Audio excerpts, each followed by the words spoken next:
What's up, War Report family? I am your host, C Dub. It's been a busy weekend for Auburn football, starting with the commitment of TJ Lindsey for the 2024 commitment list. Also, Auburn football conducted their first scrimmage of fall camp. We'll break down Hugh Freeze's comments about that first scrimmage and where does Auburn football stand as it pertains to competition in some key positions. All that and more in the latest edition of the Weekend Tailgate. This is the Weekend Tailgate, brought to you by Golden's Cast Iron. C-Dub, Ike Jones, Be Will, Mike G.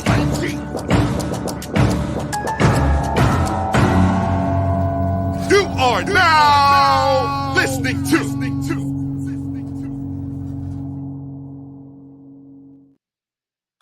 Happy Sunday, everyone, and welcome to the latest edition of the Weekend Tailgate, brought to you by show sponsor Golden's Cast Iron. We want to send a special thanks to them for being a partner with the War Report, and they have actually partnered with us to bring us some amazing content that you have been loving, the Fireside Chats. We are very appreciative to them for being a part of the War Report family and partnering with us. Special thanks to them. Shouts out to them. Guys, we appreciate you for supporting us, and what you can do to continue supporting us, because we have a great show lined up for you, is share this information, share this on social media so that people can also get wind of this conversation we're about to have today. Join in on the discussion, smash that like button. Of course, it helps us with the YouTube algorithm. Subscribe if you're new to the channel. You can also become a member of the War Report and get a green name, also access to some special perks. Ike is here to tell you about what those perks are and how you can do that. You're muted. If I wasn't on mute, I could do that. Yep. Listen, man, it's just about becoming a member by clicking the join button. We got great access to great conversations that we're going to be doing during the season. Season's coming up, man. You guys want to be a part of what we're doing for our game day experience this year. And a lot of that is going to be member only. So make sure that you click in and join. If you are a member and you want somebody else to be able to get a free month, you can do that by gifting a membership. We appreciate people who continue to do those gifted memberships. All of those help us get to our goal of world domination. It's not really the goal, but you know, it doesn't matter. What the goal is to continue to have an awesome War Report community, and you guys have made that possible. Lock in with the network. We got some stuff coming up with the network, guys, so make sure that you're locked in with the College Loop and Uptempo podcast, as well as us on the Auburn Express. And then we always give away stuff. The giveaway today is going to be a War Report t-shirt, so make sure that you have that ready with the hashtag Get Your Weight Up in the live chat to be able to be a part of that giveaway. We'll be doing that right around the 1 hour mark. Let's get to it. Gentlemen, I'm going to go ahead and grab a super chat here, starting off with Drake Barefoot here. He likes your shirt, Mike. Finally, someone's showing you love for wearing a nice shirt. They've been giving you a lot of crap lately for certain colors. There's a rotation. Okay. Sometimes y'all get the maroon in the rotation. That's it. It's like Auburn fans are so funny. If it just looks close to crimson, they like, the Devils is a liar. Kind of an ashy maroon, but I'll give you that. Yeah. So it's purple. I think it's purple. I don't know if y'all can see that. It's purple. Purple. We got it. Ordam ATL says, would love to see an interview with strength coach Dom Stasinski. He's got our guys looking right. Yeah, you know what? I would love to see that too. As a matter of fact, I would love to go in there with a camera and go through a workout with him. So I'm gonna see if I can set that up. Yeah, I would definitely only hold the camera for that. Right. So y'all can see me fail miserably, but it would be fun. Yeah, take me through an Auburn football workout. I'll make it through probably 5 minutes of that. But yeah, definitely cameraman on that segment. Yeah, thank you, Wardam ATL. We'll look into this. Cleveland Brown, appreciate you being with us. He says, people have been giving Mike G the side eye since he had Holden as his number one, yet here we are on the cusp of possibly lowering those brows. Let the best QB win. War damn Eagle. Mike, do you want to address that here or wait? No, let's wait. Let's wait. We'll wait. We'll Okay. Yeah, we'll get to that. We will definitely discuss that. Ephesians 2 verses 8 through 9 says going to be hilarious to watch some fans lose their mind if Thorne doesn't win the job. It's okay to trust the coaches. More on that as well. Hugh Freeze met with media after Auburn's first scrimmage yesterday morning that was conducted yesterday morning. And of course, he was asked various questions. Mike, we'll get into some of the questions you asked him about running backs. We don't have any clips of those, but let's just start with the quarterback conversation. And it sparked a lot of debate, which led to some people going at Mike because of some of his tweets based off of intel that he had from that scrimmage. Let's get to the first one, and we'll be right back to discuss it. Take care of the ball, and play within the offense and take what you should take on a given play. That the ball goes in the right spot. Hopefully, it's accurate, and when we do throw it, but accuracy, hopefully will come. But we got to take care of the ball, and we have to be playing in the right space on given plays in our offense. And I thought all three did that fairly well today. And I know Robbie threw a touchdown pass, and I think Holden did also.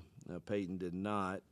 Had two, and I can't see from where I'm standing out on the field. The official ruled the receiver out of bounds, I think, both times. But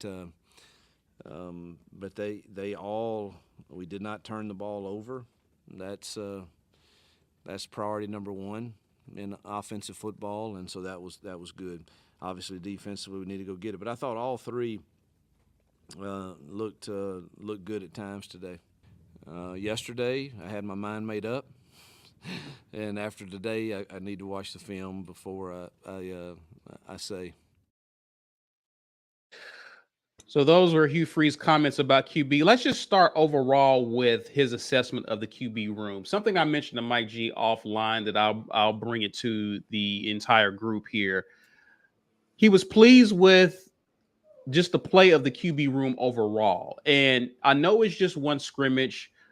Fall camp just started not too long ago, but it seems to me, just based off of his comments, regardless of the quarterback, it seems like he's pleased with the floor perhaps being raised. Is what it seems like. Your initial assessment, I'll start with you, Ike, on that. What did you take from his comments? That everyone had an acceptable day at quarterback. All right. Like, I think that he was able to find good things about all of the quarterbacks. I think we want to talk about the second portion of his comments separately, so I won't dive into that one too firmly. We'll just talk about the performance portion. I think it was good that he had confidence that QBs kind of understood what they needed to do, taking care of the football. He said that they did that really well during this scrimmage. So I think that Coach Freeze liked what he saw out of the quarterback position and feels good about all three of the gentlemen in the room. And I'm looking forward to seeing what happens in scrimmage number 2 now, because I think scrimmage number 2 just got a lot more interesting than I think even Coach Freeze thought scrimmage number 2 was going to be, because of the results of what happened in scrimmage number 1.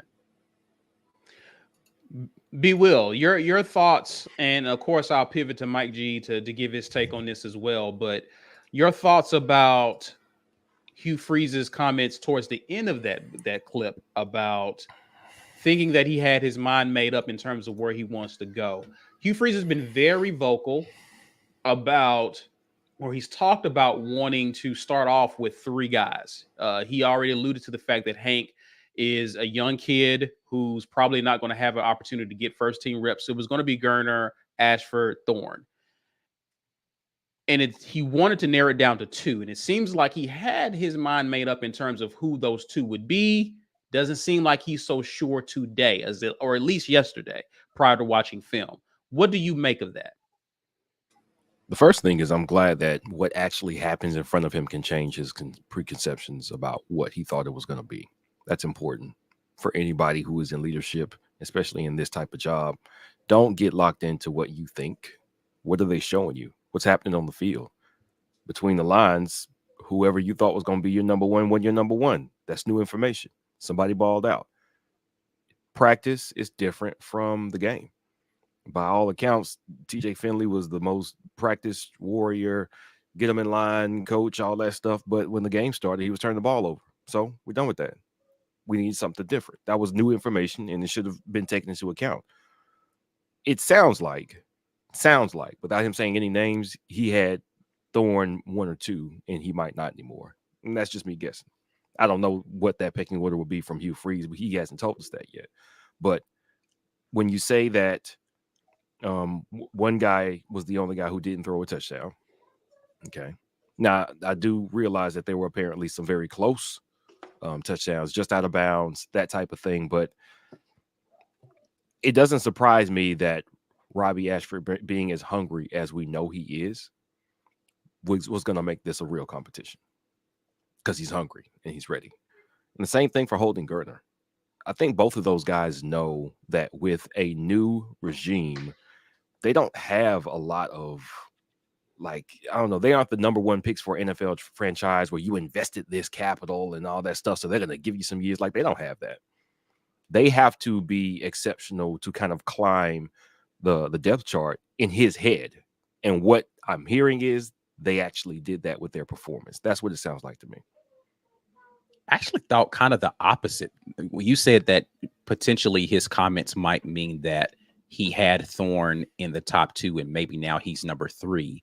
I actually think that it might have been the opposite. He had Holden at number 3 and now he's considering pushing him up higher into the top 2. Now, I don't know where that means that Peyton Thorne sits or Robbie Ashford sits in that hierarchy, but I think that maybe he, in his mind, he was thinking it was a Thorne and Ashford race, and now he's like, well, maybe I need to go give another look to this Holden kid and see if he could potentially be one of my first 2.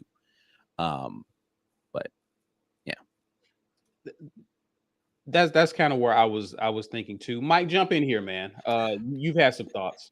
Yeah, look, so if you go back to spring and you look at Hugh Freeze, every time he was asked about a player, I haven't coached these guys. I have to assess these guys. I've got to look into these guys, right? And so after he did, we saw that his I wouldn't even say his mind changed. I think he was just kind of alerted to the fact that there's more talent on this team than he believed. He said it about Damari Alston. He was like, man, we overlooked him. He's a really good back. Who did we hear about Saturday? Busted loose for touchdowns? Damari Alston. So coming into this, you had 2 guys who were the knowns, and then you brought in a guy, right? He said, I thought I had my mind made up. Conventional wisdom would tell you that the guy that he brought in and the guy who started a bunch of games last year were the prime candidates probably for 1 and 2. Somebody had to play well enough or bad enough to change the perception. Since he said they all took care of the ball, all we are left to assume is somebody who was in 3rd played well enough to be considered 1st or 2nd. Yeah. That's it. That's what we took from his comments. And my assumption is that it's Holden. There are some who think that it's Robbie that's putting a wrench in it, but we're not talking about the starter right now. We're talking about the top 2. Right. He was supposed to narrow it down to 2. He's got 3 quarterbacks vying for this, and he was supposed to narrow it down to 2. So yesterday, when I tweeted it out, it was primarily about how they finished in that scrimmage. Right. Now, you have to remember that it's about a whole body of work as well, too. Some people are saying, well, Mike, he's not going to lose it in one scrimmage. And what I'm trying to tell you is, who's to say that this scrimmage wasn't a microcosm that's about what's happened in the first week of camp? So 2 of them, like what I've consistently been hearing, I'm going to stick to the positive here. What I've consistently been hearing toward camp is that Holden Geriner, Holden Geriner has stepped up. He's playing well. That's a good thing. That's a great thing. It's a great thing that he's making it a harder decision for this coach in my book. So when the scrimmage hit, that's consistent with what we've been hearing all camp. He's been doing great. Right. And if you're having a real competition, all the we paid too much money for Thorne people, please sit down. This is a part of this, I think, that makes this more complicated for coaches. The investment. No, you still got to play the best guy. Right. Who because cares? what sense does it make just because you paid him money to come here to play him if he's not better than the other two guys in the room? That's right. It doesn't help him at all. It doesn't help you. It doesn't help you either. Right. So if he's better than you thought he was, just like you said Damari was better than you realized, and all the information we have, you can only assume, and it doesn't mean that somebody is bad either. We don't know that yet. We just don't know that. Right. Now, they all protected the football season, but it should be noted that Thorne had reportedly at least 2 would-be touchdown passes that were dropped.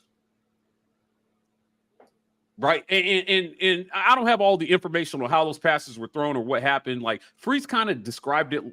They were called out of bounds. I think there was one of them that was an actual drop, like the receiver didn't catch it. And then there were 2 other throws or at least one other throw where the person wasn't in bounds when they caught it. So when they caught it. Yeah. Right. Yeah. So, but we don't know whether that was on the quarterback or the receiver. Correct. Right. And can we give some clarity to this as well? None of us were actually at the scrimmage. No media watched the scrimmage. Right. No media watched the scrimmage. Everything we're talking about is secondhand reporting from people who we know that were actually there. Yeah. But same with everybody else who's reporting. That's what I'm saying. But people are trying to make it seem as if we're generating our own narratives about this. I can only tell you what I was told. That's it. Yeah. That's all I have is somebody said this happened, this happened, this happened. Just like the next person. Assessment. Yeah, but same for On 3 and 247. Right. Yeah, same for the next person who you're hearing intel from. My point is On 3, 247, right? None of those people are getting backlash for telling what they were told. We're the only ones that all of a sudden have an agenda behind repeating it. Yeah, well, I don't know what the agenda would be in just saying one guy's playing better than we thought. Like, I mean, there isn't one, but apparently, which is literally the only point, right? One guy's playing better than we thought. Let's do this too. Just because we report that someone had a good scrimmage is not our endorsement of that kid that we're rooting for. We're for whoever wins the job. Right? I said I thought Thorne was going to win the job. I've been saying it consistently for 3 months. We all have, for the most part. But Brian made the point earlier, in his soliloquy, where he was talking about, this coach has shown an ability to be able to check his own biases and reassess when necessary. Yeah, I think that's a really important quality in a coach and a leader. So I just want to stress that point Brian made. Like, you have to be able to say, this guy's the hot hand. This is kind of what me and Ike would get into it about Tank last year. Sometimes I just felt like Jarquez was playing better. And it doesn't mean that Tank was playing bad. I was just like, man, maybe we should split the reps a little bit more here. Or we should keep him in a little bit longer. I don't think there was a real right or wrong to that discussion. Both those guys are great. Right. So if we can stay in maybe this QB room is way better because we assumed that Thorne raised his floor. What kills me in this discussion is that fans it's like they don't believe that the other 2 guys could have raised their floor as well. They had a whole spring. Well, so that's the other thing that everyone's forgetting to consider.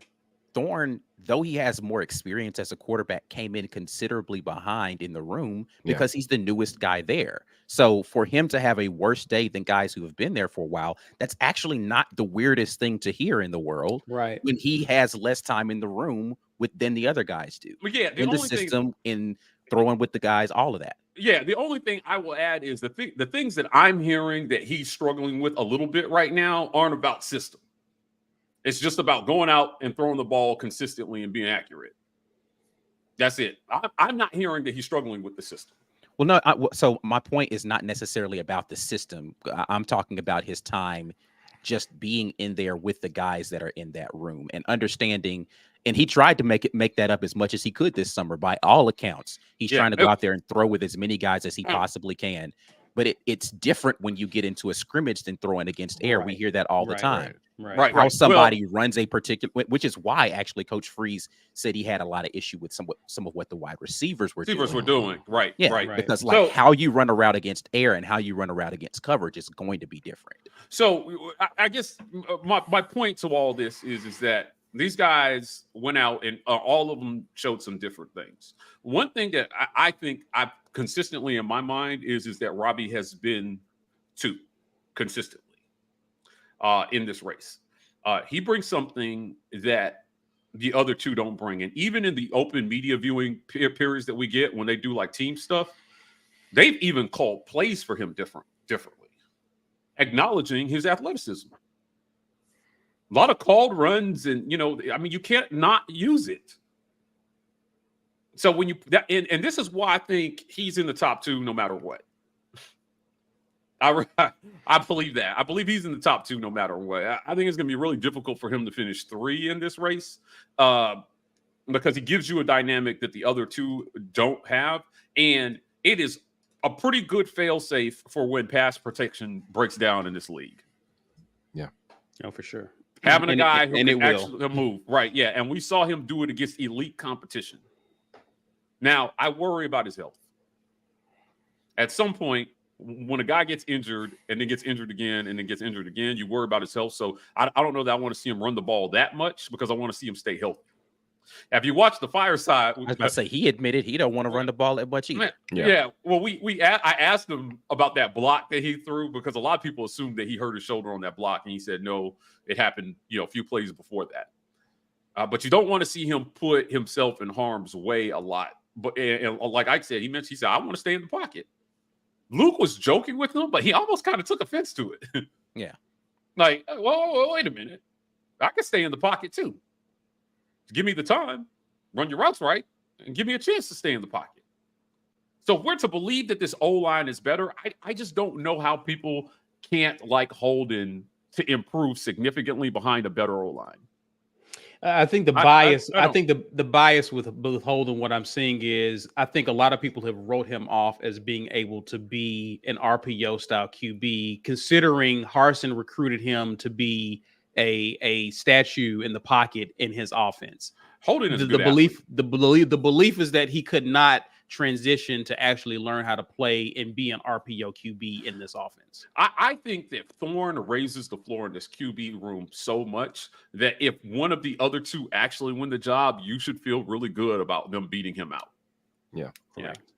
I don't see any of this, but anything is a positive for I'll say it again because these are the comments that get glossed over. All of this, I think, is a huge positive for Hugh Freeze. Okay. On that note, because you remember I asked this going into camp, I was like, some questions. If this competition heats up, is that a good thing or a bad thing? And I think us having more context in terms of what we're hearing from scrimmages, it sounds like a good thing because Hugh Freeze is already giving them positives. No one's turning the ball over. They're running the offense in the way that he wants to see it done. But it's the competition is heating up. Well, let me add this, Caesar. The only way it's not a good thing is that if what Brian mentioned earlier, if what you do in practice doesn't translate to the field, right? Sure. Because then you accidentally pick the wrong guy.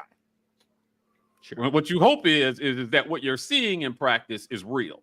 This is why we believe it's so important to go ones versus ones and practice. Test it and make sure it's real. It's what makes Georgia and Bama and Ohio State, some of these guys, so good because they're not facing tougher competition week in and week out than they're seeing in practice. Yep. Yeah. I'm going against 5-star in practice. Courtney Taylor said, "Hey man, if I beat Carlos Rogers, who's going to stop me? He won the Thorpe. He was the best DB in all of college football in 2004." And sometimes, if you ask Courtney, it was every play, but like he was beating them. Creating that competition and that environment in practice, I think, is what's creating the dogs that Hugh Freeze is going to need on Sunday to go out and beat every opponent. Right. Or have a chance to beat every opponent. So you're hoping that these quarterbacks are getting that sort of pressure. I had heard some comments about the quickness of Eugene and how when he gets, he'll force you out of the pocket quick. He'll make you go plan B really quick, is what I'm hearing.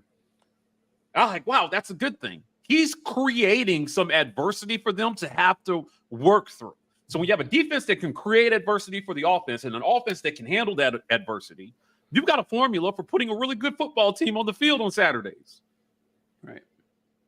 So we'll see how it goes. Listen, man, camp isn't over. Right. I tried to add the caveat that all this can change rapidly. I think that's how good this competition is. Right. I just think there's a really good competition going on. There's too many people that write off the guy with the least experience, and I just don't. I such a lazy way of thinking about this. He's the only he doesn't have experience, so he's automatically third. Okay. Well, the last coach did that.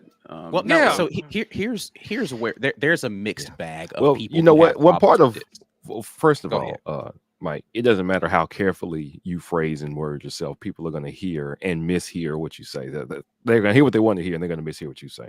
We've seen that plenty. But one thing that's very interesting about these discussions is it's crazy to me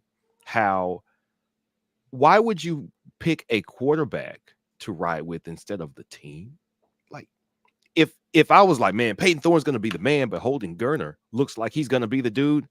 Why does it matter if Holden Gerner's the dude or Peyton Thorne's the dude? Like, why does that matter at all? And even more, even if you were biased against Robbie Ashford because of what he did last season, you say, oh, well, I don't care if he was hurt. He threw for 49% and he didn't look good 90% of the season, so I don't think he should get another shot. Okay, if that's true, do you think Hugh Freeze wants to put a 49% pass completing quarterback out there? Do you think so? If Robbie Ashford were to win the job, are you stupid enough to think that Hugh Freeze is stupid enough to go, man, I gotta have the guy with the lowest completion percentage possible? Give me that dude. Do you think you're gonna see the performance from last year if he's the starter? Right. What about a different quarterback than you thought should win the job is a negative thing as long as we are good? I don't understand liking one quarterback over another quarterback, saying they did it this year. This year with this team under this coaching staff, they look bad. All right, now I don't want to see this dude no more. Right. Okay. Well, that's what this is my thing, right? Like, I think that there's a mixed bag of people who are upset at the assessment that Peyton Thorne could potentially be number 3, right? Mm-hmm. There are the people who believe that there's no way that Peyton Thorne could be behind Robbie Ashford if we're shuffling the deck. If at worst he should be number 2, Robbie Ashford's definitely number 3 if Peyton Thorne's not 1, right? Mm-hmm. And then there are people who believe that Robbie should have come in at number 2. So if Peyton Thorne isn't number 1, Robbie should automatically be number 1. And what I'm saying is everybody needs to throw out their preconceptions. And this is the weird thing that we got into year 1 under Coach Harsin, which is when you like the decisions that the coach is making, or you like our assessment of whatever happens with that, you dislike what we're saying, it's trust the coach. Trust the coach, he knows. Trust the coach, he knows. And I think undoubtedly we're always the one saying we trust the coach until we see the results. And we're like, all right, coach, you got to show me something else then. Like, yeah. I trusted your initial assessment. Cool. When I don't like those results, let me see something different. And everybody else is starting out and saying, but this is where it should land. And if it doesn't land that way, and you guys don't agree with me that that's how it's supposed to go, you're wrong. And I'm like, what happened to trust the coach? Well, what you just trusting the coach a minute ago? Now all of a sudden the coach wrong. Well, what I'll say is you'll see a lot of people hedge as well too. They'll make a lot of very indefinitive statements about I'm what okay they with think. hedging. Right. Yeah, but I'm saying I tend to take harder stances on where I feel like it's going, or no stance at all. And what I'm telling you right now is on the QB race, because there was somebody that was trying to so you still think Thorne? And I'm just like, no, similar to Hugh Freeze, right? You can't just stick to an initial take because that was your take. When there is clearly new information to consider, and how it's going. Do I still think Thorne is going to win the job? I'm not so sure. Yeah, I mean, I don't know how you could be sure. It's hard to be sure about anybody. Yeah. at this I point. expected him to do a lot better than what I've heard he's done the first week in camp. Same. That's where I'm at, and it doesn't mean that he still doesn't have time to make up this time. If you go back and listen to the interview that we did with Chris Todd, the many interviews we've done with Chris Todd, he talks about what it's like to go in on decision day and have no idea where you stand in the race. He said he had no idea. He said they called him in the third, and he was just thinking, well, I was taking reps third in practice, so that means I finished third. Gus and G built that moment for maximum drama, if you ask me. Yeah, they did. But when they told him that he was going to be the starting quarterback at Auburn University, he was shocked. But they felt like he had shown the consistency in practice and done the things that he needed to do to win the job. Now, he went out. What did he do that year? He went out and he set a record for most TDs thrown by a QB at Auburn that year in a season. So he validated their decision to do that, and he won it with no spring. That's how quickly you can make up time with just consistency. It worries me just a little bit that some of the consistency things may have been an issue based on what we've heard with Thorne the first week of camp. Yep. Consistency is something that should come with experience. So I get the system is one thing. But to some extent, football is football. You go out there, you throw one screen pass, you throw them all. Is your ball placement good? Like, are you leading the receiver right? Are you making the right reads regardless of how the play turns out? Yeah. And if that's being done inconsistently, then there may be a problem. The other thing that I've heard is that he may be playing a little tight, trying really hard not to make a mistake. And the other two are playing like they have nothing to lose. I mean, when you're coming in and everybody's doubting you, you almost do have nothing to lose. Yeah, right. Yeah. Might as well just go out here and block. I'll say it again. Right. Holden and Robbie seem to be playing with I don't want to call it a reckless abandon, but just like, hey, man, let's go all out. Yep. Make mistakes, make them hard. Let's make plays. And it seems to have paid off for them. The other guy may be just playing a little bit too tight, and he just may need to just loosen up a little bit and do what he's done his whole career. He was at the head of an 11-2 team. Yeah, draw on that experience. Here's the difference with him, though, right? Like, he literally just was in a QB battle at his old school, and the reason he left was because of a QB competition. He's got less shots at this now, right? Like, his eligibility's running out. Mm-hmm. He can't transfer again. Right. Like, he needs this now a little bit more than the other guys. That's fair. That's fair. You know what else I'll add, Ike, too? One thing that Hugh Freeze has to consider is I think that whoever finishes third in this race, if it's not between Robbie and Holden, that's probably gone. Yeah. They're probably going after the season, right? Yeah. And you definitely have to consider that if you're Hugh Freeze, I think, because looking down the road, you're going to be leaning hopefully on a very experienced incumbent with a very young protege coming up behind them. Mm-hmm. Somebody that you've recruited and is younger and doesn't have any experience. Well, but if Holden finishes third in this thing, why would he stay? He's gone. Right. And I think if you're Robbie, even though he doesn't have the free transfer left, it's the same thing. You finish third in this race, you've got to start looking at other options if you want to be a college QB. Yeah. Right. So, I mean, after you've had so many shots at it, and he's got to keep that in mind. He's got to keep this. He's got to somehow keep everybody engaged because you're going to need the backup at some point. Yeah. So we don't have to do predictions again. It's so much we're learning about this QB room. But if you're Hugh Freeze, Philip Montgomery, how do you handle the next week, considering what Mike just laid out? How do you approach this next week? What are you looking for? Well, I think the question that I have is that has Hugh Freeze, after he watched the tape, actually narrowed it down to 2? Right. Did he actually narrow it down to 2, or does this thing extend a little bit further into the week than they anticipated? Trying to figure out who those top 2 are. Because he said 10 days down to 2, which is the day after scrimmage. So today, that's today. He should be making a decision. One guy is going to just be, thank you for your service. Please stand on the side while these other 2 duke it out. Hey, that's what you said now. So maybe I would appreciate if he said, you know what, that's what I said, but it's too close. We got to keep 3 in here because we got to find out who's going to be the best. And that scrimmage wasn't enough to tell us. Again, I love to see him on the fly as he goes. That wasn't enough information. I thought I would be able to make the decision after 10 days. I can't. We're going to keep it going so we can get some more information on these guys. Yeah. Listen, I'm going to tell you this. And I know this is going to get a lot of heat. Let's go. Let's go. But I'll tell you this, right? I absolutely step outside. 100% refuse to engage anybody in the we spent too much money on Thorne, so he has to play debate discussion.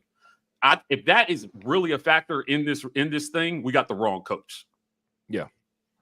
I'm telling you. So I refuse to believe. I refuse to believe that NIL money that was given out not by Auburn University is a factor in who he chooses at quarterback. We spent too much. Give me a break.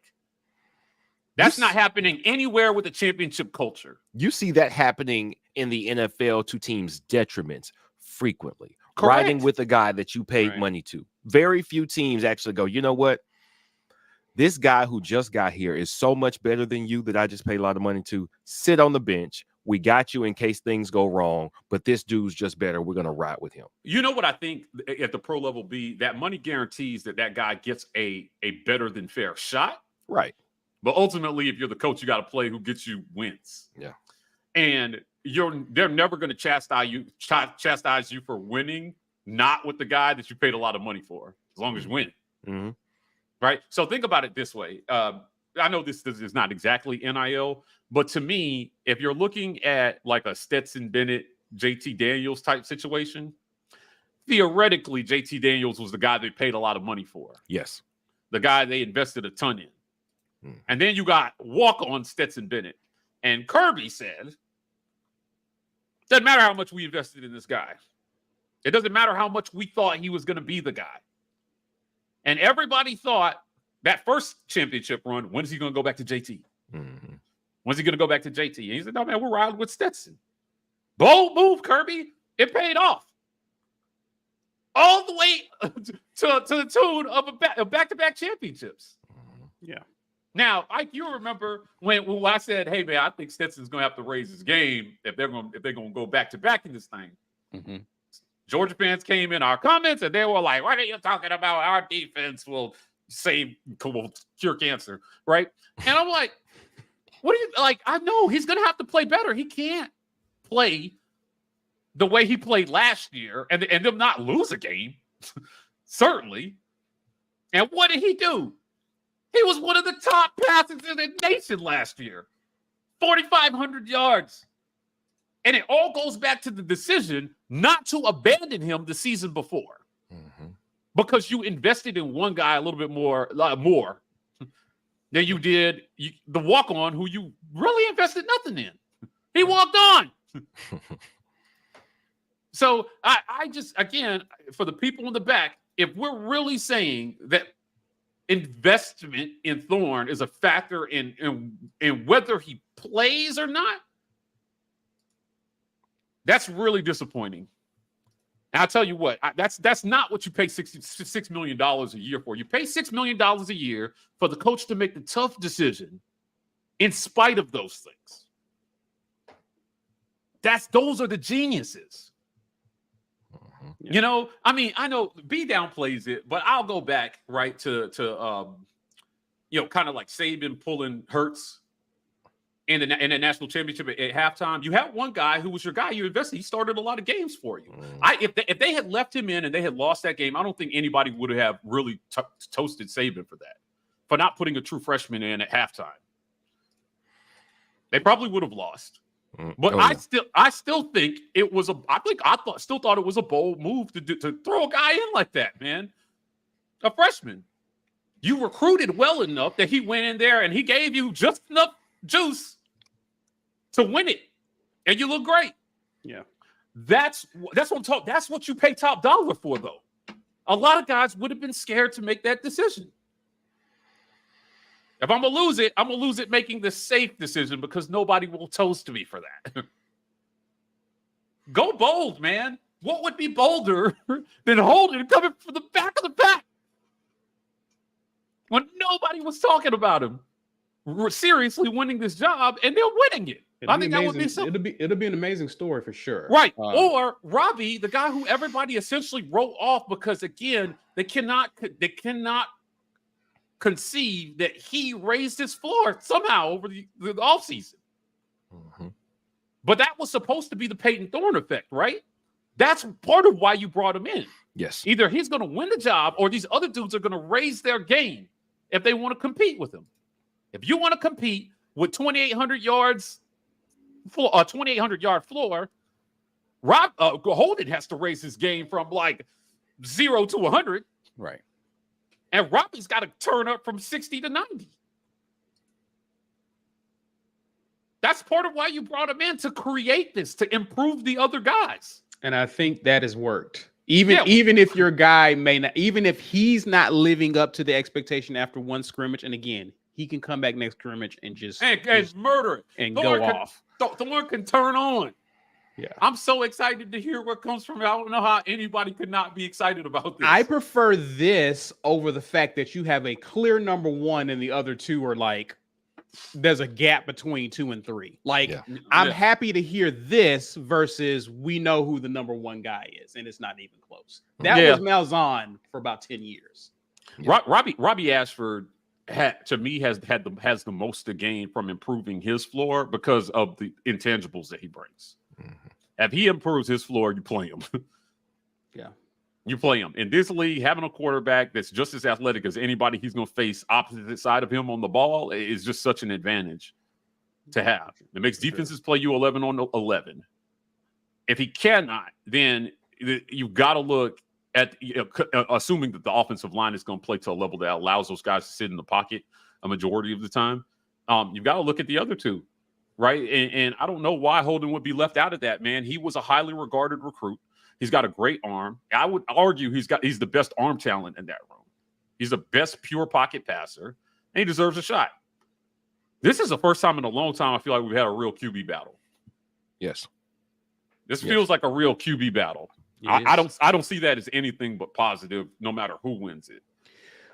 Good conversation so far, guys. We got a lot to talk about still. So let's get to the break. Before you do, guys, help us out. Share this so that people can get in on the conversation. Smash the like button, guys. This is too good of a conversation to have the number of likes we got. Help us out before we hit the music on you and stop talking for about 5 minutes. That's a joke. Also, subscribe if you're new to the channel. We're going to pay some bills, acknowledge our sponsors, and we'll be right back to check some comments. This edition of the War Rapport is brought to you by our generous sponsors. When you work out, grill out, and chill out, you deserve the best life possible, and Golden's Cast Iron is here to provide the tools to help you do it. Check them out at goldenscastiron.com. auburnsports.com. For news and notes on all things Auburn Sports, head over to auburnsports.com. And our giveaway sponsor, War Eagle Oil. For all of your motor oil and related products, head over to wareagleoil.com. Yes, indeed. Thank you to the sponsors of the War Rapport. And we thank you, all of you who have continued to support us by having memberships to the War Rapport. You guys make us continue to do this in a high fashion. We really would not be able to do this without you. We appreciate all of you who do that on a consistent basis and support us with your dollars.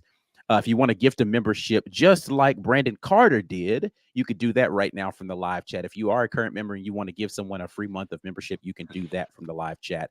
And we thank you to those of you who continue to support us in that way. Just because there are a lot of people who are out here clearly just needing some help with their life, we have sponsors that can help you. Maybe your issue is that you are a little too uptight. You know what I'm saying? Like maybe you just need to calm down. Uptight. Yeah, you know what I'm saying? Maybe your balls need to breathe or something. I don't know what your problem is, but Manscaped has got you hooked up. Make you uptight. I guess it could. Support for the war I'm ball brought to you sweating, by man. I'm in the Manscaped. The best in men's below the waist. Maybe they ain't getting. Never mind. Best in below the waist grooming. Their products are precision engineered tools for the family jewels. Manscaped's performance package is the ultimate in men's hygiene. Over 8 million men worldwide who trust Manscaped you can join over 8 million men worldwide who trust Manscaped with this exclusive offer, 20% off and free worldwide shipping using code Rapport at manscaped.com. The Performance Package 4.0 has arrived, and it's a game changer. Inside the package, you'll find the Lawnmower 4.0 trimmer, the Weed Whacker ear and nose trimmer, Crop Preserver ball deodorant, Crop Reviver toner, Performance boxer briefs, and a travel bag to hold all of your goodies. Again, make sure that you head over to manscaped.com using code Rapport to get yourself 20% off and free worldwide shipping. Unlock your confidence and always use the right tools for the job with Manscaped. I forgot to mention that we're giving away stuff, so you can go and hashtag get your weight up right now in the live chat to be able to get a t-shirt. We'll do that giveaway here in about 20 minutes. Grab some comments, guys. We appreciate you guys hanging out with us. Preserve and revive. Those are those products, right? Preserve your or revive them, which I think is ingenious. Oh, wait, yeah. I forgot. I don't know how I could forget this before we get to the comments. See, I did want to say tomorrow we have the newest Fireside dropping with our running back room. A lot of great things said by Coach Hugh Freeze about the performance of the running backs. But let's just get a little quick clip of what we got going on with that. So we line it up right now. 100 meters. That's what I'm saying. We got two track athletes right here. I say we line it up 100 meters. Athletes. Yeah. Who's going to cross the line first? In the 100? Yeah. Very Oh, wait a minute. Hold on. No, hold on. Wait. So Darquez was a state qualifier at the 100 meter, right? Yeah. Damari ran like an 11.3. They don't agree on this, though. I want to know. Hold on. No, that was old, though. You look like you want to jump in and be like, what are we talking about? They know. They know who go with that 100 meters, man. Oh, man. I never ran track, though. So you might get me on the start, but once I get going. So that was my question. Because when you said 100, you clarified the 100. So you feel like you going, is it in the 40? He'll get you in the 40, but you got on. He might give me the first 10. No, I'm going to get him in that 40. After that, I'm coming. He said he's walking down. I get him in the 400. But you disagree. You like, you can get all of it.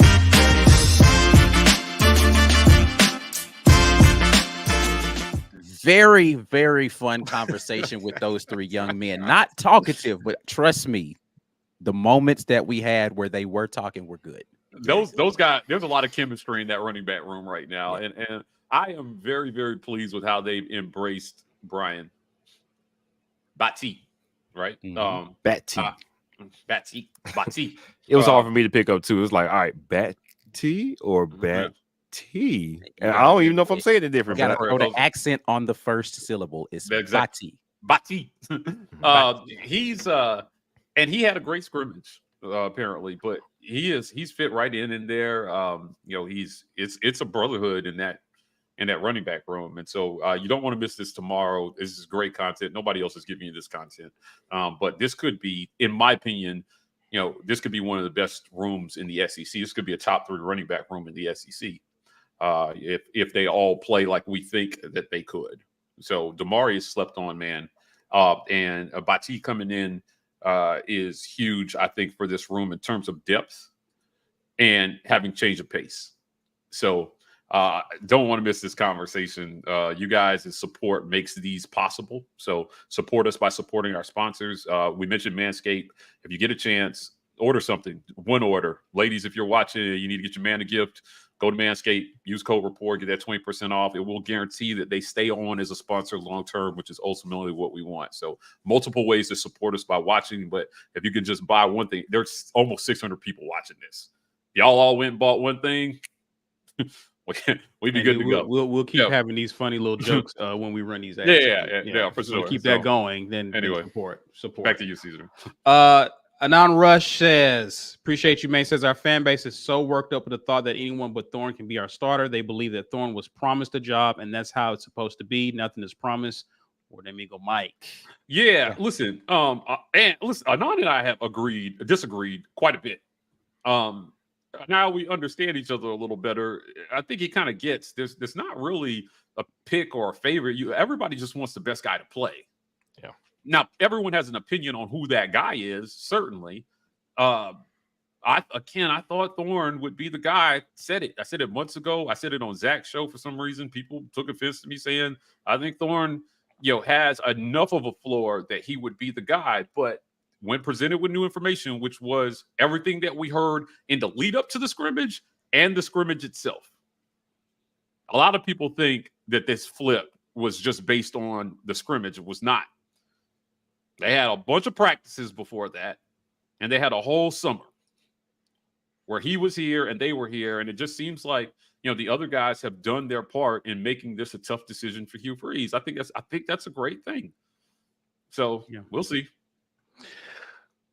Matthew says we are getting to the point in the transfer portal era where guys are going to start to figure out nothing is guaranteed. You still have to fight for it.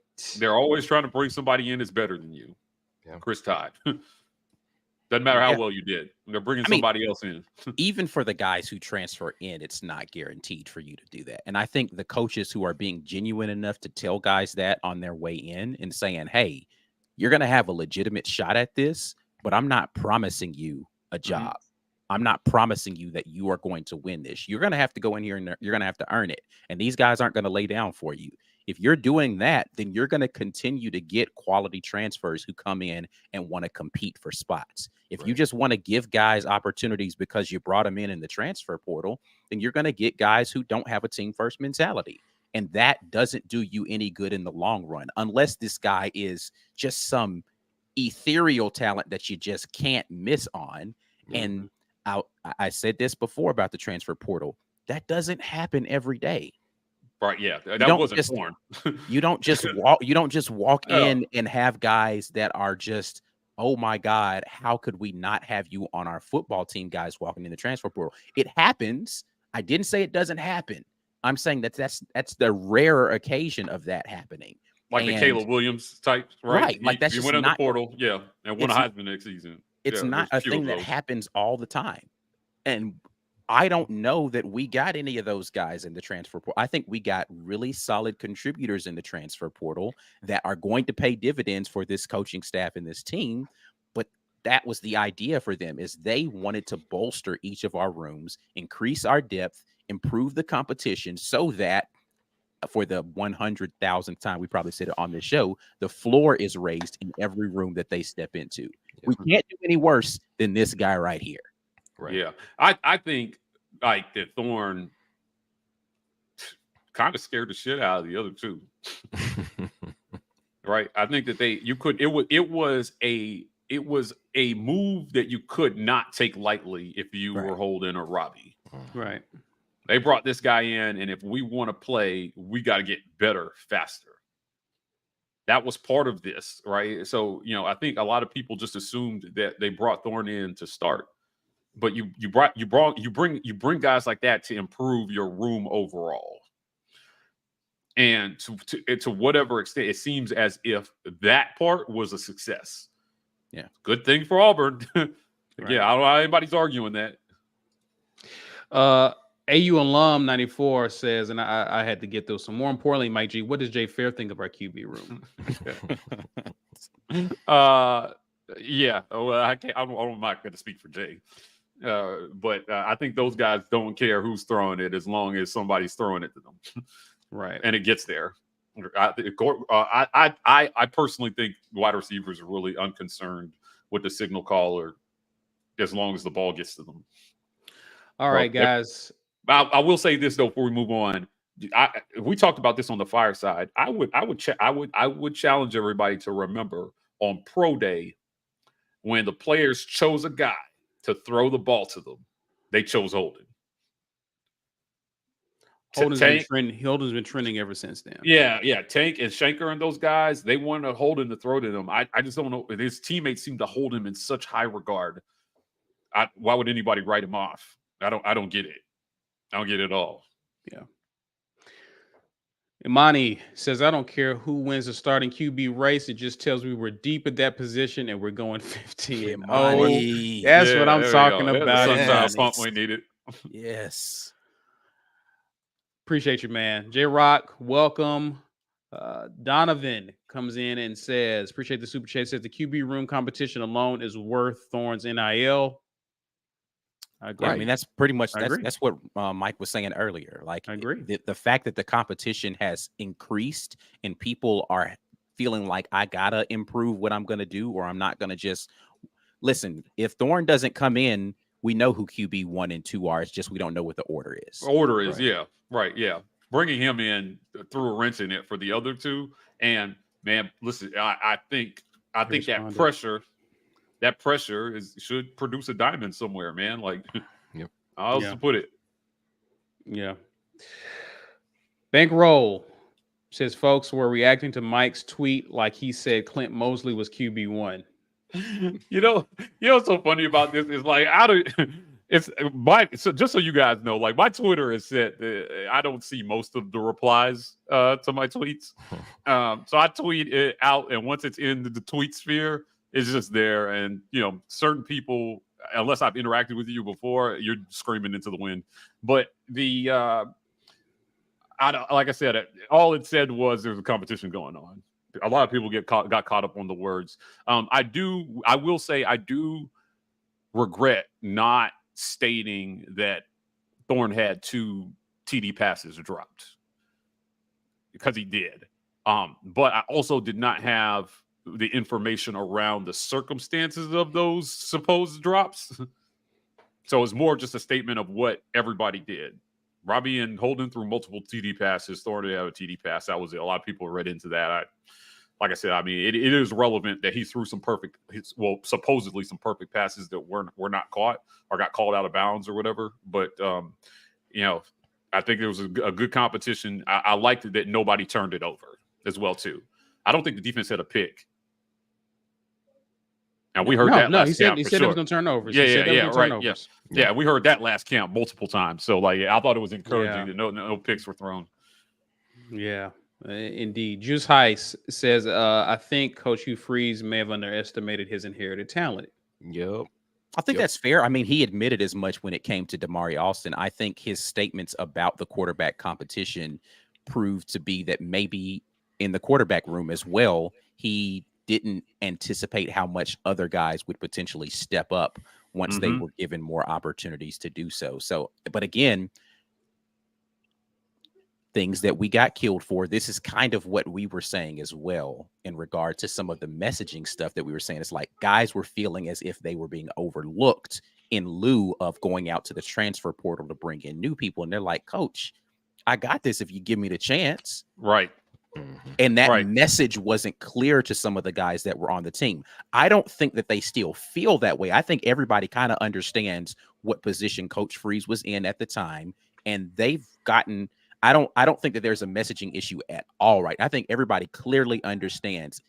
Listen, I don't care who we brought into this room. Go out there and play well in practice, have the right habits, the right stuff in these scrimmages, and you're going to play on Saturdays. Right. Forget everything else. Let's go out here and figure it out. The message was starting to sound like I don't have enough guys, so give me time because my players are not good. Right. And I mean, I would take that personally if I was hearing that. And I think that some of them did. Now, to his credit, he has changed his tune greatly. Yeah. About the talent that exists on this team. Now, depth, I think, is still a legitimate worry. But I personally think he's pleasantly surprised guys with the amount of talent that he has at his disposal. Because Harsin may not have worked really hard in recruiting, but he did bring in some dudes. Right. Yeah. I think Hugh Freeze is going to really enjoy coaching the Keontae Scotts, the Jarquez Hunters. Like, he brought in some dudes. Yep. And those are, Hugh Freeze hopefully knows what to do with them, but he didn't recruit those guys. And I think maybe there was a perception that these guys I got a guy here or there. Jarquez Hunter was an obvious one.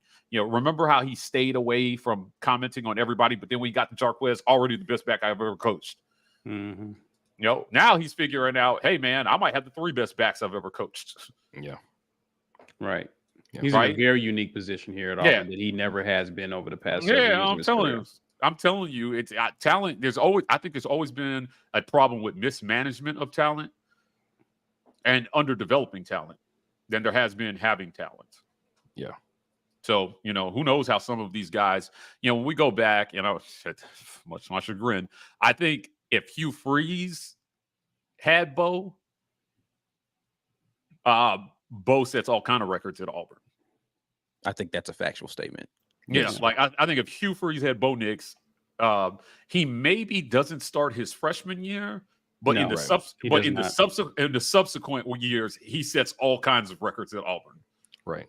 And that's what you hope that he's bringing to this room, right? Like I've always felt like the coaching was a bigger problem than the players. And hopefully they got their guy on the coaching side. I'm going to grab a couple of more comments and we'll get to the drawing. Kyle Sweat says, I've heard a lot of talk about these running backs. If you get 40 handoffs a game, how would we divide those? Hunter 20, Austin 15, Bati 5? We addressed this. He addressed this in a press conference, I think. I asked him. You asked him about how does this affect his approach towards his run pass ratio. Yeah, he's like they're not going to let people just. He's like they're going to load up the box. We're going to have to throw the ball to be successful. Right. What the distribution is, I think this is going to be a kind of what Mike was saying about earlier about like whichever guy is seeing it best, you keep them in there until you need to rotate somebody else in because they're tired. Because there's no reason, like it's kind of like a hot shooter, man. You just keep giving them the ball until they if they can't miss. Why am I just going to take somebody else and put them in there? Yeah. Just let the guy go out there and work, man. And that's the luxury of having. If it ain't your day, we got somebody else whose day it might be. Get that guy in there. Let him have the workload today. Yeah. Yep. For sure. Blake Slaughter. And let me add to this. This room is humble enough to accept that if this guy is on today, coach keep feeding him. From talking definitely. to them, I don't feel a lot of ego in that room. Yeah, dude. This running back room has a lot of chemistry. I can't wait for you guys to see this fireside. Zach Hedrick, sorry. He says, appreciate the super chat. I think at first maybe he thought Robbie was going to be a Taysom Hill package, but balled out. And then it made it closer than he thought. That's fair. Yeah. I don't, well, maybe kind of sort of, but he also, as soon after he got the job, somebody had posted like the clip of Robbie making that throw in the Iron Bowl to the back pylon. And he quoted it and said, oh, wow. He knew that was in Robbie's wheelhouse. Like he knew Robbie had these skills. I think it was entirely, I'm breaking this team down and I want to see everything I want to see. I want to see the leadership and the chemistry between these guys. And I know I want to raise the talent floor of every room. So I think he knew this was that Robbie could be more than just a Taysom Hill dude, but he also knew top to bottom, there isn't enough pushing going on around here and there isn't enough talent. I'm going to raise that first. And that's why I think this is the first time he's really giving an honest assessment of the roster in its entirety, because he's added dudes, he's made people uncomfortable, and now he's seeing what he really has. So now he's like, all right, you know what? This is his first opportunity that he's had to, he can't fall back to, I haven't coached these guys at all. Now they haven't played a down of actual football, but he has had an opportunity to look at tape on all of them, because even before Peyton Thorne got here, you could see his tape and know what he was working with there. Same thing with Robbie Ashford. Now he's had an opportunity to actually be on the same football field and coach with him. He's had a better opportunity to assess all of them on a more equal footing. The only one who was farthest behind in the equality of the assessment, and this is the thing that Mike has been saying from the beginning, was Holden, because of the lack of actual collegiate tape. Yeah. And maybe the scrimmage changed some of that perception of what he could potentially be out there as far as his progression towards being a potential starter. Guys, listen, we are at the giveaway, and we're giving away a t-shirt courtesy of GWT2 Energy Consulting Services. Drop the hashtag, guys. Ike is ready to draw. So if you haven't dropped it, it may be too late because he ain't waiting. Yep, right. I'm not waiting. 600 people, only 131 entries. Hey, listen, I only got to give away one shirt. Don't matter how many people enter. So let's get to it, man. Brad Hughes, what's up? Brad Hughes, are you here? Please comment. Hopefully you're still hanging on, watching. One thing, but while we're waiting on Brad Hughes, because I still feel as if you guys maybe are have a lot of anxiety, and maybe, just maybe, you need to talk to somebody. We'll give a little quick word from another sponsor real quick. This show is being sponsored by BetterHelp. Sometimes in life, we're faced with tough choices, and the path forward isn't always clear. Listen, when we started the War Rapport, we had a tough decision about when we were going to commit full-time to doing this, and that meant leaving careers that we had built up. And whether you're dealing with decisions that are right around the corner, relationships, or anything else, therapy helps you stay connected to what you really want while you navigate life. You can move forward with confidence and excitement. Trusting yourself to make decisions that align with your values is like anything. The more you practice it, the easier it gets. We all need people to help us talk through tough choices that we have in life, whether that's friends or family. But if you don't feel like you have someone around you to do that, or even if you do and you want to get a different, fresh perspective, and you're thinking about starting therapy, give BetterHelp a try. It's entirely online, designed to be convenient, flexible, and suited to your schedule. Just fill out a brief questionnaire to get matched with a licensed therapist and switch therapists anytime for no additional charge. Let therapy be your map with BetterHelp. Head over to betterhelp.com/rapport today to get 10% off of your first month. That's BetterHelp, HELP.com/rapport. Again, this episode is sponsored by BetterHelp. Yeah. Brad's here, by the way. Yes. Hey, yes, Brad. We see you, Brad. Brad, congratulations. We need you to email us business@thewar-rapport. We need your shirt size as well as your physical address. Send that to us in an email, and that shirt will be coming your way. Again, thanks again for supporting, watching. Congratulations again. Let's get back to a quick comment here. Michael Parker is saying, isn't this the overreacting you warned about before the scrimmage referenced the QB play? Mike G is flaming that fire. Yeah, I guess. I don't know. Like, it 100% is the reaction I thought was going to happen after this. Yeah. I don't know about flaming it more than just stating what happened. I stated what happened. It was going to flame no matter what, right? And this is where I disagree with the second portion of this. Mike golly, reading is so fundamental. He never said in his tweet, this is who I think is going to be the starter. He said, this is what somebody told me happened at practice today. And this is the order of how they performed. Everybody took that and ran with it and was like, Mike G is telling people that. It's like, I didn't see I think that bro. Somebody sent me, I think it's a whole message board thread on Thorne being my new Bo Nix. Guys, they're such losers, man. They're losers. This makes me so happy on the inside. As a matter of fact, since everyone's reaching, let me reach for my drink over here. Yeah, I'm gonna go in harder. We're all gonna for those people. Yeah, like it's so funny. Every offseason they fall for the same stuff. Come on, man. After you said you thought he was gonna win it, he's your new Bo Nix. I don't get it. I don't get it, dude. But it does make me smile inside. I just like to know that people are listening. But thank you for listening. Yeah. So you don't have to like it, just watch.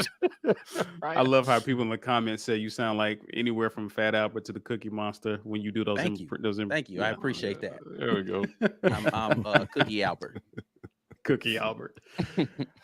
All right, guys. Listen, because of where this conversation is going, I do want to ask you guys this quick question in regards to the scrimmage, because I think Mike G, I think you may have asked him this. I know you may recall this, but I know we talked about Hugh Freeze talked about paraphrasing, putting pressure on his team, putting him in adverse circumstances, and he kind of talked about what happened yesterday in the scrimmage. He liked the fact that the offense early on with tempo was able to move the ball. He said that once he began to remove the tempo just to see how offense and defense would execute, the defense caught on. What do you make of that in terms of this offense? And, there's been concerns, and I got a comment here from Philip Coleman, good follower, listener of the War Rapport. He says, I'm still concerned about the D-line. Either the O-line is that good or our D-line still needs some work. This was a concern coming out of spring. And we're hearing that the running backs ate in this scrimmage, which makes you wonder, do we have concerns with our defense? Yeah, so here's the thing about scrimmages, and Hugh Freeze addressed this in his comments. Whenever one side does well, you're never left with a great feeling. Right? Either the run game has improved so greatly that they're giving a really good defense fits, or your run defense is not as good as you would like it to be. Either way, if you cannot run the ball because the defense is so good at stopping you, it just makes you wonder, why aren't we winning? Like, I don't know if there is like a proportion of wins and losses on either side that makes a coach feel really good about both sides of the ball after the scrimmage. Right. Well, he did say that he felt like the defense dominated the second half of the scrimmage, though. So he did. Like the offense was winning, and then the defense started dominating. But they also took the foot off the gas after, because they were running tempo, and it wore them down. And he said, so they got gassed quickly. The heat was an issue, and they went to more of a base offense, and that's when the defense recovered some. But they had trouble with tempo on defense. Right. Again, that's good thing, bad thing. Will teams in the fall use tempo to try to attack Auburn's defense, or were they just that good at running tempo?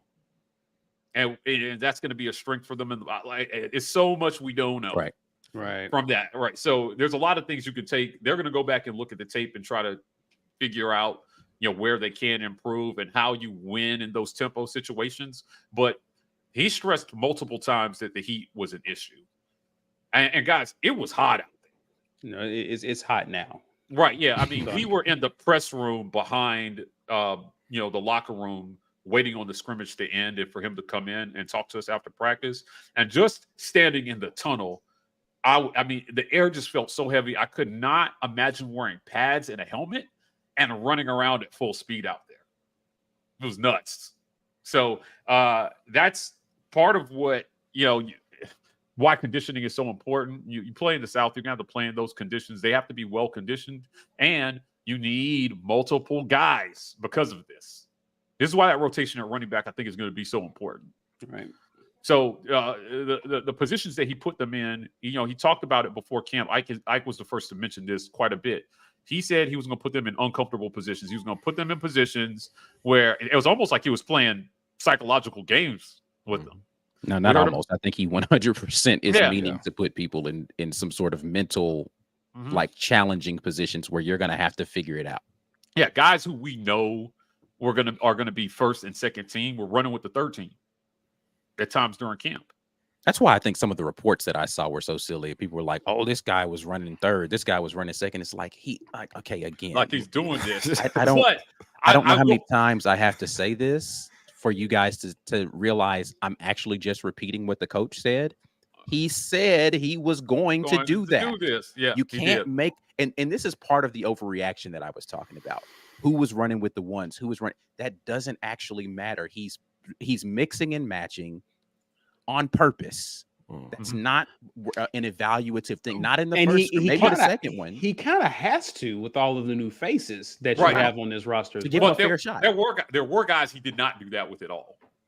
Because there are some guys who he knows this is a gun, right? But as far as wide receivers, it wouldn't be fair to only give the ones to a particular set of receivers. I mean, to a particular quarterback, because it's like, well, if I never let him throw to the best guys, and is it just a product of these receivers aren't doing well, or do we have a receiver issue?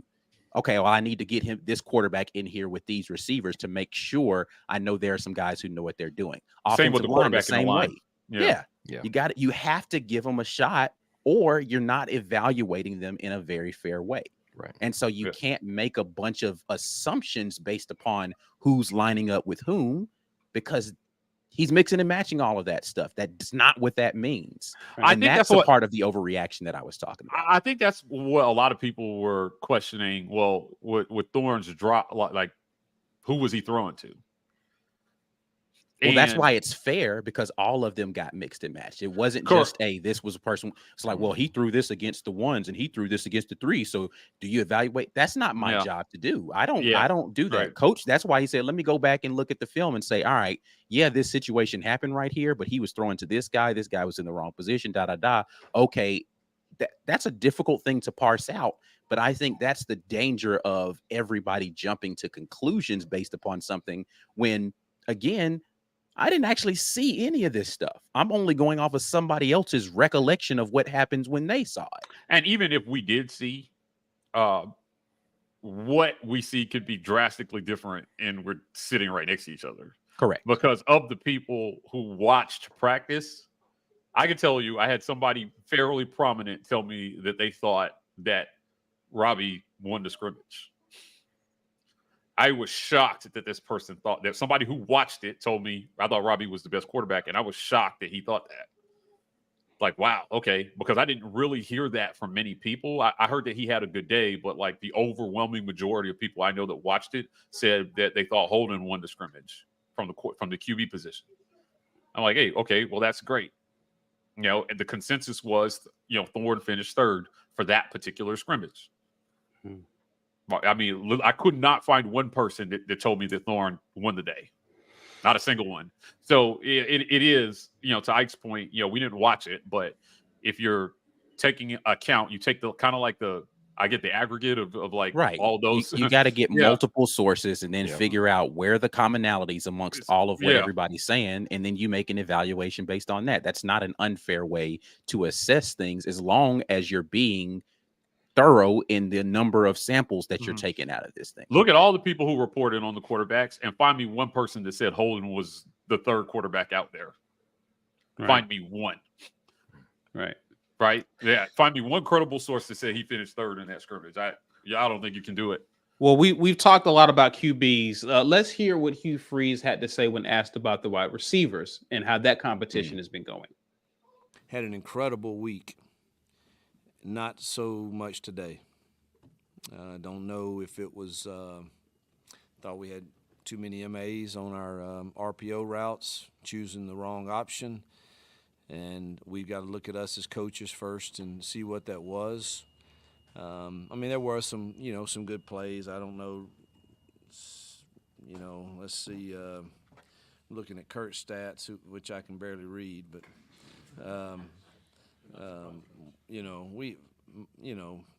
we had guys that had some good catches today, but way too many opportunities in the RPO game that the quarterback made the right decision to throw the ball, and a receiver is, again, I hadn't watched the film, but he's either loafing, which we can't have, or he chose to run the wrong route. And again, we got to look at us as coaches first on that and be sure we get that cleaned up. But this week, I thought we took a step forward in the totality of that room.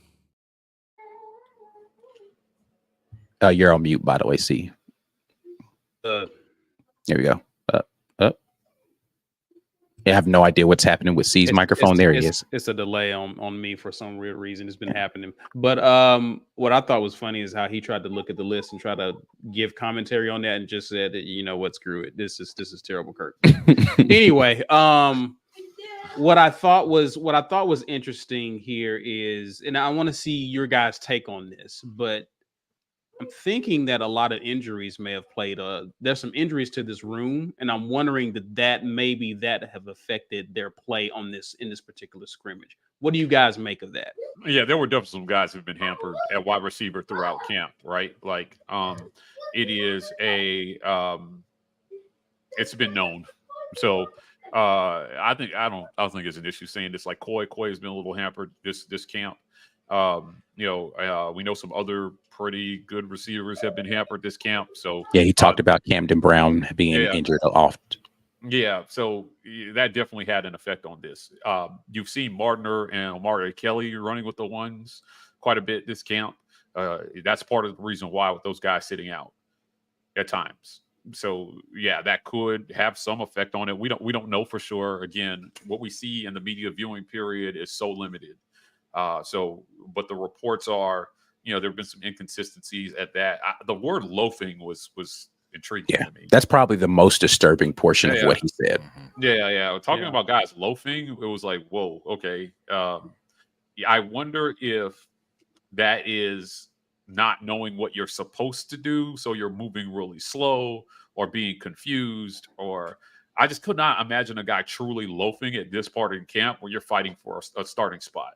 Of all the times to loaf, fall camp it was like the worst time in your career to loaf, especially with what's being asked of you in this offense. Yeah, I mean, I know it was hot, so maybe they were tired, and I just have so many questions about the word choice there, so I won't read too far into it. But I did think that was an interesting choice of words to describe them. From what I've understood, that's been a pretty hard-working group, and they have higher expectations set on themselves. So loafing, wow, what do you do with that? Yeah, I see Haley over here saying I don't really know what he means by that. And then Ben Bloodworth was like, it was hot, man. It was hot out there. So I just wonder if you're standing there and it's affecting you. Which I can see how it could affect you. Bro, when I tell you, like, I know I've been making a big deal about the heat since I moved back, but guys, we were getting ready to shoot the fireside the other day, and I remember peeking my head out the door. Ike was standing there. I was like, man, y'all almost ready to do this? Ike was looking at me like, man, this motherfucker about to die. And I had to go inside and sit down for like 45 minutes to try to cool my body temperature back down before we did this. Guy, we had to shoot these firesides like during the day. I don't know how I get through an hour of that. Yeah. I just could not imagine wearing pads and a helmet and being out there and running around. These are supremely conditioned athletes, but everybody has a point to which I think it would be difficult. So, when he goes back and he looks at it and he talks to his guys, I wouldn't be surprised if some of that was just conditioning. Yeah. Just potential. But I mean, the missed assignments portion too, where he was like, they chose the wrong options on the route and that kind of thing. That's just sometimes that's mental. Sometimes that's mental from that. Like, you're fatigued and you're like not thinking straight. Like, I get all of those things, but yeah, it's, I think to his point, it's disappointing because it hurts your ability to evaluate, right? Like, I can't say what the quarterbacks did and didn't do in some instances because wide receivers weren't doing what they needed to do, right? Like QBs, choosing the right option, receiver runs the wrong route. Now you're and that's why it's so difficult to evaluate a quarterback based upon completion percentages, especially in an offense that has a lot of option routes like this one does, because I'm throwing to a spot that you didn't go to. That doesn't mean that I'm inaccurate. That means that we're not on the same page. Right. For sure. And again, he mentioned a few other. I guess we can go and talk about some of the guys on the injury report and just what do we make of some of the position groups that are where there's high competition. Let's kind of hear Hugh Freeze's update on injuries. Now, let's see. I did want to go through the injuries, and Steiner's been limited all of camp with a hamstring. Coy Moore has had an ankle, hadn't been able to go. Cam he's had just a string of bad luck and hadn't practiced since I've been here, truthfully, in spring or in camp, and we sure do need him to get healthy. VAR just had an incident in practice where he had to have some stitches in his mouth, and it's just very uncomfortable right now to wear a chin strap down in his gum. He'll be fine. And he was having a really good camp. Javarius, yep. I call him VAR, I don't know. But, Javarius, he was having a really good camp. Malcolm Johnson's dealing with a shoulder, and Austin Keys is dealing with a shoulder. I don't think either one of them are significant. But those are the guys that have been either limited or hadn't been able to go.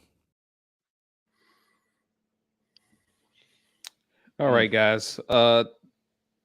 That's pretty much Hugh Freeze's take on that. Again, we heard about Steiner at linebacker, but we've been hearing we heard him shout out Eugene Asante, who we've been hearing good things about, and I think this has led to us seeing. I think we heard Larry Nixon's name being mentioned yesterday. So Some names that we're hearing for the first time. I'm wondering, have injuries played a role in that at the linebacker position as well as wide receiver position as well? First time hearing about VAR in fall camp yesterday. So what do you guys make of that? The mouth injury to VAR, right? Like, does he say it was a mouth injury? Yes. It was interesting. Now we had a discussion, Ike and I did off camera about VAR and Jay Fair and kind of like how those guys would get reps and things of that nature. I just wonder, again, with him missing time during this time of year, how that'll affect how they put him on the field. It just with potentially a new quarterback, it'd just be really interesting to me how they manage that. When you have guys who have a lot of on-field experience, but they get hurt in camp. And then when they get healthy, do you roll with the guy who's been rolling with it all through camp, or do you go with the guy who has the experience and just trust that he can go out there and play football? This is part of why I say I thought with Thorne, the experience mattered, right? Because with experience, you can kind of you hear this later in guys' careers at the pro level where there were guys, was it Peyton Manning, that talked about how like he wanted to play, just didn't enjoy practicing, like going through all the things, the preparation, the camp. I forgot which quarterback it was. Yeah, I'm not sure. That wasn't Peyton Manning. Peyton Manning loved practice. No, it was Aaron Rodgers don't like practice like that. Yeah, it was one of the better quarterbacks that just said, or was it Brett Favre? Like Brett Favre? Oh, for sure. Yeah, he ain't care about practice. Yeah, right. Like where he was just like, listen, I'll play as long as y'all don't make me do all this preparation stuff. Yeah. Because I've been playing for so long. And I just wonder, and he was good enough that you could allow him to do that. I mean, he was one of those rare players that you could allow to do that. So I just wonder if VAR is kind of in that camp where he's got enough experience where you're not super worried about him practicing. As long as he knows what to do, you put him out there and you let him make plays as a football player. I'll be interested to see how many of those guys are immune, I guess, from missing time during this time. But I think also, isn't it a balance to that too? If you don't have a lot of guys behind you who are pushing in that position, you can definitely get away with that, because from what I've been hearing, I mean, you got Jay Fair, who's the kid who transferred from Ohio State. We've been hearing good things about. Caleb Burton. Yeah, Burton. Like that works as long as they're not here, but they're here and we've been hearing good things about them. So how long can you continue to do that, Mike? Yeah, that's what I'm saying. I'll be interested to see how they manage it. Does he actually fall down the depth chart? Does he lose his job to injury? It's like one of the worst things to happen to anybody in sports is to lose your job to injury. Right. So yeah, we'll see how the staff handles it. How good is VAR in their minds that this injury either doesn't affect his ability to play once he gets healthy or moves him down the depth chart. I'm gonna grab some comments before we get out of here. D-Lev, appreciate the super chat. He asks, or he says, on my birthday vacation, guys, I had to peep in and listen to my favorite AU channel, hands down. Look forward to listening to the rerun on the way home. Shouts out to you, D-Lev. Happy birthday. Enjoy yourself. Thanks for tuning in and hanging out with us. Integrity Sports Podcast says, I heard Zeke Walker did really well on the defensive front when he was in. I think Coach may have shouted him out, if I'm not mistaken. He says, Mike G, what say you? What have you heard about Zeke Walker? Look, I had a few defensive standouts so far toward camp. I talked with Cole Kubelik over on the Mac and Cube show on Jocks. Shout out to them. We'll go listen to that if you want. I got to ask this question. I'm looking at Elijah McAllister, Keldrick Falk, Kayan Lee, and Zeke Walker have been standing out so far in camp. That's the word, that we've gotten from, interested and on-looking observers. So I'm really excited about Keldrick Falk being mentioned in that group. But Zeke, man, this guy's been on a tear. Hopefully he continues that so they can continue to build depth. And I think more so on defense as well, too, because you rotate more on that side of the ball. And having multiple guys that can come and fill in if conditioning is going to be an issue in this record humidity, you got to be able to stay fresh for the fourth quarter, man. And against Zeke offense, too. Yeah. So I'm sure Ike will do a film review where he looks at how many up-tempo offenses Auburn is potentially going against. Are you sure about that? Are you sure I'm going to do that? You might do that. I don't know. It wasn't an idea until just that moment, but we'll see what we can do. Yeah, I mean, I think it would be interesting to just look at how many offenses is like what they faced in the first scrimmage, the first part of the first scrimmage, are they going to have to face, throughout the year, and what that's going to mean for how they prepare defensively. Might be worth a look. So if that's going to be, like Saban, back in the day, we used to talk about Saban's defense has struggled with up tempo. Mm-hmm. So much he complained every week until they changed the rules. Yeah. So yeah, I just want to see. I want to see how a coach that coaches up tempo prepares his defense for that same type of offense. Yeah, for sure. James Barnett asks, appreciate you being with us, James. But fellas, can you properly evaluate a QB when scrimmage is not live for QBs? A lot of QBs react different when bullets are flying. What are your thoughts on that? They're never live. So it's best guess. You just have to have an eye for it. This is a talent. I truly believe this is a talent. But your QBs are never going to go live in camp. They didn't let Cam go live. Like, to their credit, that's one of the things that they said was hard. Why it was hard to evaluate Cam was like, you talk about all the time. But was that a 5-yard run or was that a 50-yard run? You have no clue because Cam Newton could have made somebody look silly on that play.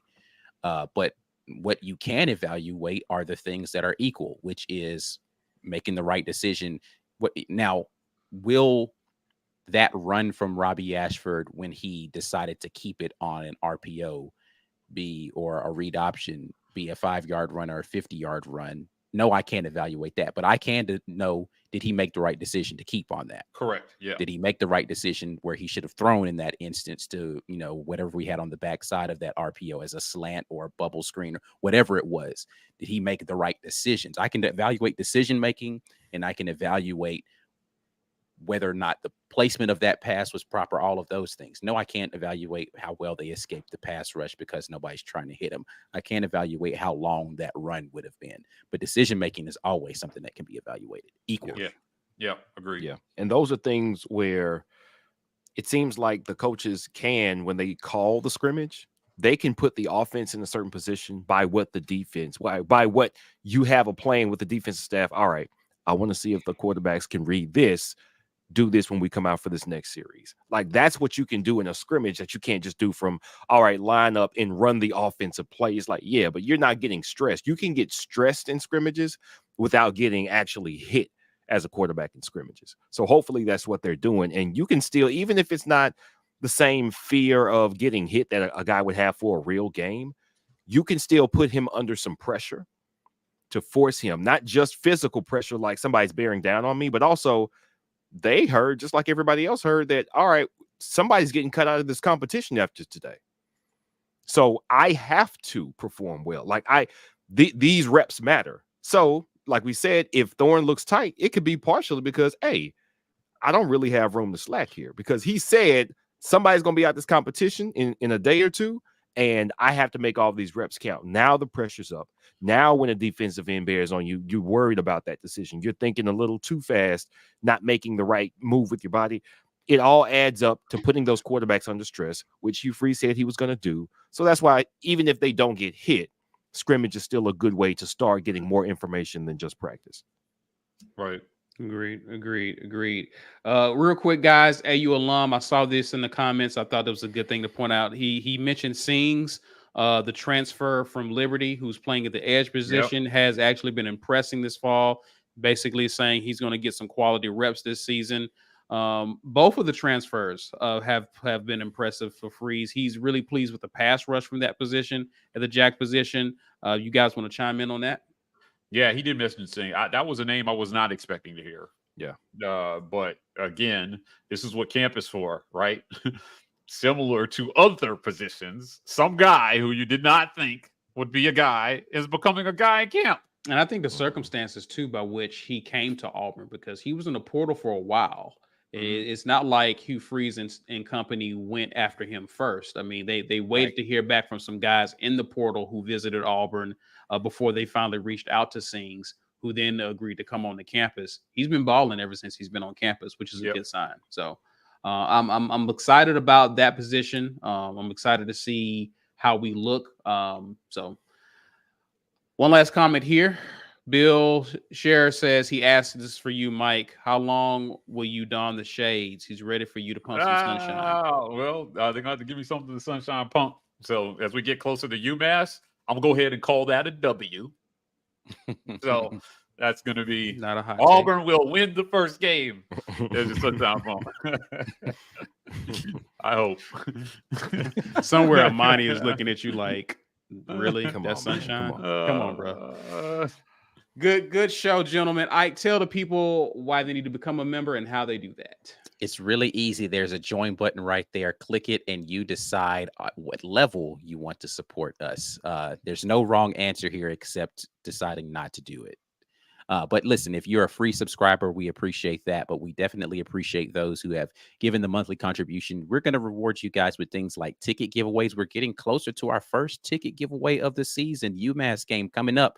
Those are for member only things. We're going to be doing game day experiences that will be member only. So members, get your membership up and ready. If you are a member and you want to gift a membership, you can do that right now. Brandon Carter was the only one that did that today, but Wesley Hilson did that today as well. Don't let me run past that. Wesley, we appreciate you doing the gifted memberships today. But you can gift memberships before we get out of here. If you want to listen to pod versions of a lot of our live content, you could go to the pod networks of the College Loop, Auburn Express, or Up Tempo podcast. We appreciate all of those things. People have been asking, and it is imminently returning. The Amen Corner will be back soon, guys. I've already talked to the guys about trying to get a time. Drake Barefoot, just gifted some memberships. We appreciate that.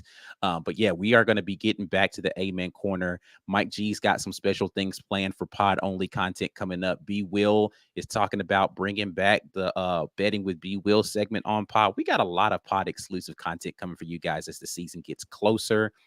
C-Dub is going to bring back his rankings this year. We actually haven't talked about that, but I think that that's going to be a real thing. Yeah. So we got a lot of pod-only content that you guys can go check out. So stay tuned for that. Anywhere on the pod network, we got great things that are coming up for you. Big shout out to the sponsor of today's weekend tailgate. That's Golden's Cast Iron. Make sure you hit them up, goldenscastiron.com. Code Get Your Weight Up will get you 15% off of weights, and code TWR gets you $65 off of fire pits and Kamado grills. Another big shout out to MANSCAPED. Make sure you hit them up, manscaped.com, using code Rapport. And if you didn't get a chance to see earlier, the Fireside is back tomorrow. We got the new Fireside dropping, Fireside with the War Report. Make sure you get over and get into that content tomorrow. And we appreciate y'all for doing all of the above and so much more to support what we got going on. Guys, we had a lot to discuss today. I mentioned TJ Lindsey committing yesterday to Auburn. We will discuss him. That's what the morning drops are for. We'll pick up with him and discuss him this week. But until then, guys, we appreciate you supporting us today. Share this video so that people can get in on our discussion about the first scrimmage. Smash that like button and subscribe if you're new to the channel.